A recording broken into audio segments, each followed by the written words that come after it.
Introducing to you first the challenger. On my right, fighting out of the blue corner.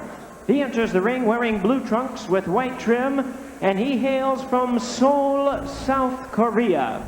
He weighed in at 122 pounds, and his record includes 18 wins, no losses, with 8 wins coming by way of knockout. He is ranked the #1 junior featherweight contender by the WBA. Please welcome tonight's challenger, the undefeated J1 Choi.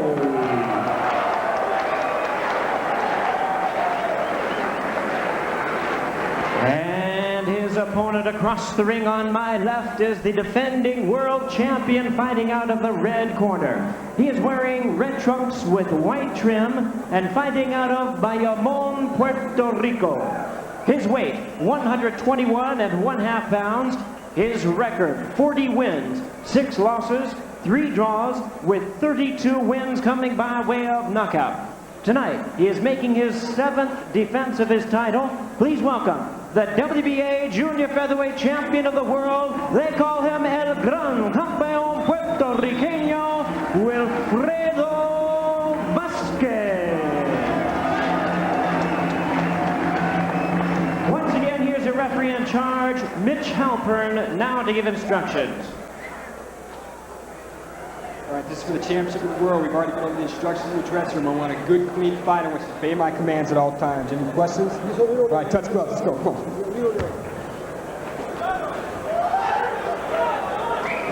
Final instructions from the referee Mitch Halpern here at the Mirage Hotel and Casino. The champion Wilfredo Vasquez, a star in his native Puerto Rico, but seeking recognition in the United States. Arguably the best fighter out of Puerto Rico, former 3-time world champion Wilfredo Gomez, a man Vasquez emulates. And J1 Choi, he's fought all of his fights in Korea except for one in Japan and one in Indonesia, comes in a 3-1 underdog.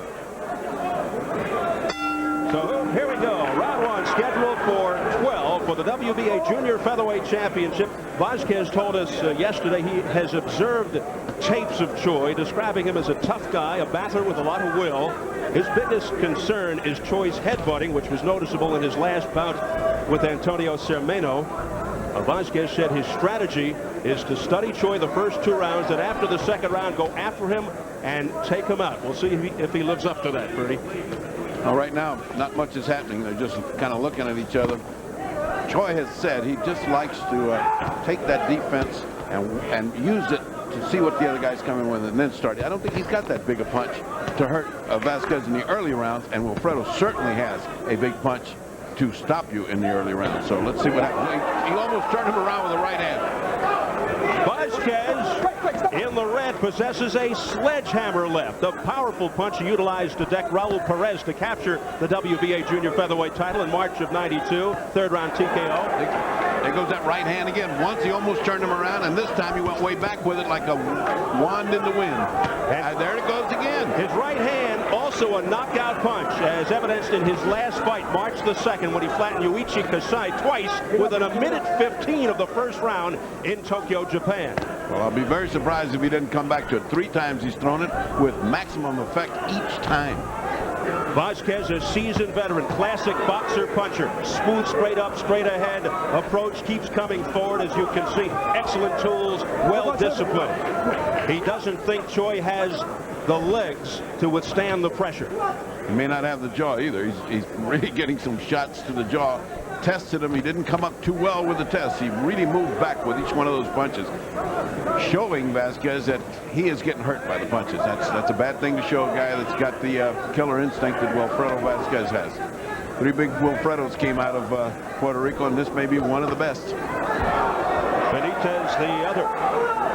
There was a right hook that almost did that. This guy just doesn't take a punch. Choi reacts to every punch he's got taken. In fact, Vasquez would like to join Gomez and Benitez, the other Wilfredos, as 3-time world champions. Someday perhaps stepping up and winning the bantamweight title. Here's another good lunging right hand, another right by Vasquez. Vasquez also an excellent combination thrower, terrific defensive fighter as well. He's got a very good chin, knows how to deflect punches with his arms and elbows. Well, if he stays economic as he's been doing here, just throwing when he's pretty sure he can hit, and hitting with the kind of power he's hitting. Choi is in for a bad night. Final seconds of the opening round. And that was the fourth right hand that drove him back.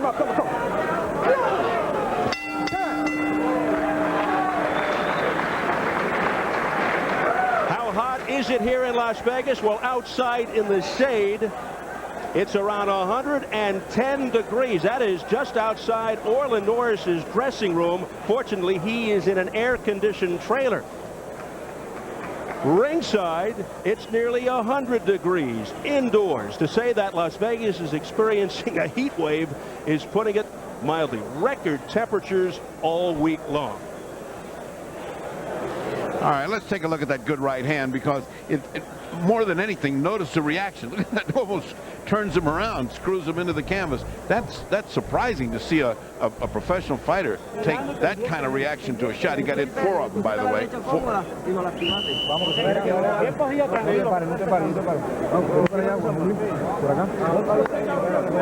So a good round for Wilfredo Vasquez, round number 1. And here is round 2.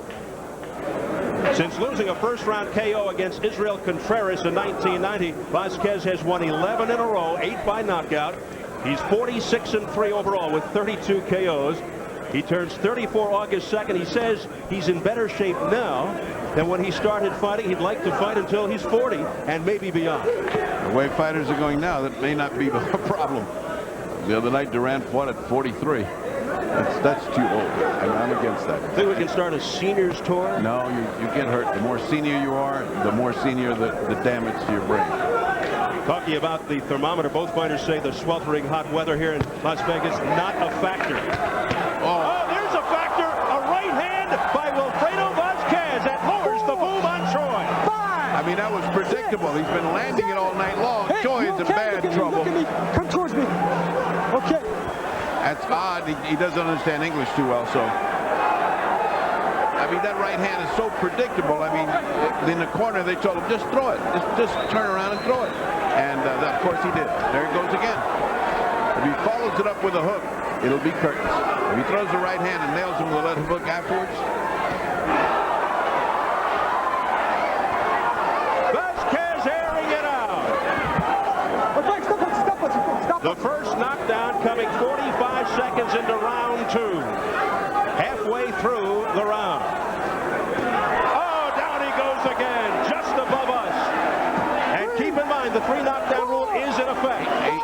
He may stop it here. He's in such herky-jerky condition. And that is it. Mitch Halpern says enough. A correct stoppage, because he had no legs under him. He didn't know where he was at, and the right hand was such a thing of beauty and so destructive. He should not be subjected to further punishment. Excellent call on the part of Mitch Halpern. And Wilfredo Vasquez makes his 7th defense of the WBA Junior Featherweight Championship. Meanwhile, Jae-Won Choi, who will have a long flight back to Seoul, Korea, with his first defeat, now 18-1 in his first world title shot.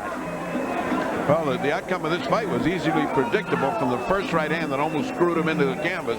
You said, boy, if it had that effect and it's just starting, imagine what's going to happen to him when it rains down right hands.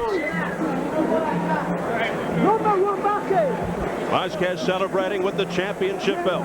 Let's take a look at the first knockdown, which is just a pinpoint right hand. I mean, how can you land it better than that? That's almost Hollywood stuff. I mean, right on the button, a right cross with all the power he had. And the second knockdown is just, by this time, there's very little left of his defense, is right on the button again, the right hand. I mean, I don't think he missed the right hand that he threw with evil intention. Everyone landed. See, when he gets up, he just has absolutely no control of his legs or himself. He can't even maintain his balance. So, excellent stoppage, quick fight, and a quick night for Vasquez, who is rapidly creeping into the competition of being as good as Wilfredo Gomez, and that's very, very good. There he is, Wilfredo Vasquez, who has brought pride to Puerto Rico, following in the footsteps of 2 other champions from that beautiful island, as Ferdy pointed out, Benitez and Gomez. In fact, as we mentioned, someday Vasquez hopes to join the two other Wilfredos as three-time world champions with the featherweight title. Vasquez, a good family man, a wife and 3 sons. I met 10-year-old Wilfredo Jr. yesterday, who showed off his boxing skills via some nifty shadow boxing, which prompted a big smile from his proud papa. Who knows, perhaps a future champion there himself. And seeing his father fight in person for the first time tonight, so a real thrill for Wilfredo Jr. We are set for the official time. Let's go up to our ring announcer, Jimmy Lennon Jr. Ladies and gentlemen, we have the time of 1 minute 46 seconds. In round number 2, the referee in charge, Mitch Halpern, stops the contest. A winner by way of technical knockout and still champion El Gran Campeón.